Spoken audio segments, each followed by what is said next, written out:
The Happiest Man. Once upon a time, in the quaint village of Mehwish, there lived a man named Asad. Asad was known far and wide as the happiest man in the village. His laughter was infectious, and his smile could light up even the gloomiest of days. Everyone admired him, but no one knew the secret to his perpetual happiness. One stormy night, a mysterious stranger arrived in Mehwish. Cloaked in black, the stranger's face was hidden beneath a hood. The villagers, curious but cautious, avoided the stranger, whispering among themselves. Asad, however, greeted the stranger warmly and offered him shelter. "Why are you so happy, Asad?" the stranger asked over a cup of tea. Asad smiled, but his eyes revealed a glimmer of something darker. "Happiness is a choice," he said simply. The stranger's eyes narrowed, sensing there was more to the story. Days passed, and the stranger, who introduced himself as Kamran, started to notice peculiar things about Asad.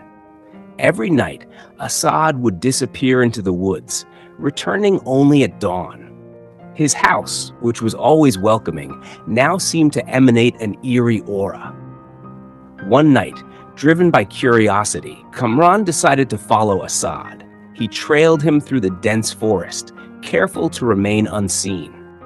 Asad walked with purpose, his demeanor changing from cheerful to tense. After a long trek, they arrived at an ancient, abandoned mansion deep in the woods. Asad entered the mansion, and Kamran crept closer, peering through a cracked window. Inside, Asad stood before an ornate mirror, chanting in a language Kamran didn't understand. The mirror began to glow, and to Kamran's horror, a sinister figure emerged from it. The figure was a perfect replica of Asad, but with a malevolent grin. "You must continue to feed me," the doppelganger hissed. "Only then will you retain your happiness." Kamran realized with a jolt that Asad's happiness was tied to this dark ritual. The mirror creature demanded souls, and Asad had been delivering them to maintain his blissful facade. Kamran knew he had to act fast to save the village. He retreated to Mehwish and gathered the bravest villagers, sharing his discovery. They devised a plan to confront Asad and destroy the mirror. That night, armed with torches and weapons, they marched to the mansion. Asad was waiting for them. His smile was gone, replaced by a look of desperation. "You don't understand," he pleaded. "Without the mirror, I'll lose everything." Ignoring his pleas, the villagers stormed the mansion. Kamran led the charge, smashing the mirror with a heavy axe. The doppelganger shrieked, its form disintegrating into a cloud of smoke. Asad collapsed, his body racked with sobs. The villagers returned to Mehwish, believing they had banished the evil. But the next morning, they found Asad hanging from a tree in the village square, a note pinned to his chest. It read, "Happiness is a choice, but I chose wrong."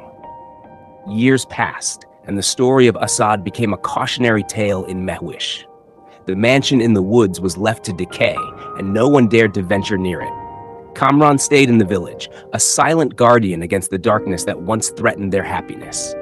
But every so often, on stormy nights, whispers of laughter could be heard emanating from the forest, a chilling reminder that true happiness often comes with a price. One particular night, as a fierce storm raged, Kamran heard the laughter again. Determined to end the curse once and for all, he ventured back to the mansion.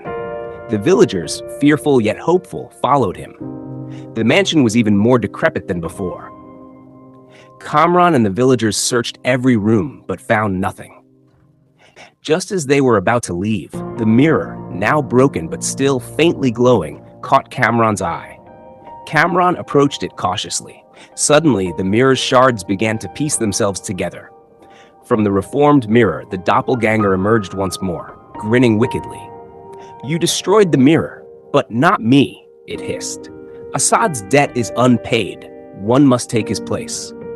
Kamran, realizing what needed to be done, stepped forward. "Take me," he said. The villagers gasped. But Kamran was resolute.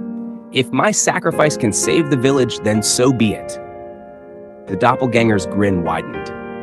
A noble sacrifice, it mocked, and with that, Kamran vanished into the mirror, leaving behind only his shadow. The mirror shattered completely, turning to dust. The mansion crumbled, finally destroying the last vestige of its dark power. The villagers, though sorrowful for Kamran, were free from the curse. Years later, Kamran's bravery was remembered in Mehwish as the ultimate act of selflessness. And while happiness was no longer a choice tied to dark rituals, the villagers learned that true joy came from within and from the bonds they shared. And so, the legend of Asad and Kamran lived on, a reminder that true happiness, though often sought, should never come at the expense of others.